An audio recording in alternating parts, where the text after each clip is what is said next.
এইখানে প্রচুর গাড়ি এখানে দাঁড়িয়ে আছে দেখতে পাচ্ছি, আর এখানে অনেক দূর দূর থেকে ভক্তরা এসছেন এখানে, সেটাই দেখতে পাচ্ছ। এখানে কৃষ্ণকালী মা এখানে দেখছি ত্রিশূল দিয়ে সবাইকে আশীর্বাদ করছেন, এখানে দেখতে পাচ্ছ তোমরা। কৃষ্ণকালী মায়ের কাছে পুজো দেওয়ার জন্য লম্বা লাইন তোমরা এখন দেখতে পাচ্ছ, আর দূর দূরান্ত থেকে অনেক দূর থেকেও অনেক ভক্তরা এখানে এসে মায়ের আশীর্বাদ নিচ্ছে। এখানে মঙ্গলা মা রয়েছেন, যার হাতে রয়েছে একটা ত্রিশূল। ওই ত্রিশূল দিয়েই তিনি সবাইকে আশীর্বাদ করছেন আর ফুল দিয়ে দিচ্ছেন, প্রসাদ দিচ্ছেন।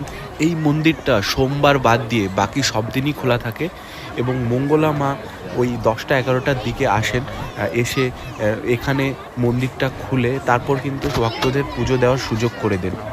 আজকে যেহেতু শনিবার, সেই জন্য অনেক বেশি ভক্ত আজকে মন্দিরে পুজো দিতে উপস্থিত হয়েছে। প্রতি সপ্তাহ শনিবার এবং মঙ্গলবারে এরকমই ভিড়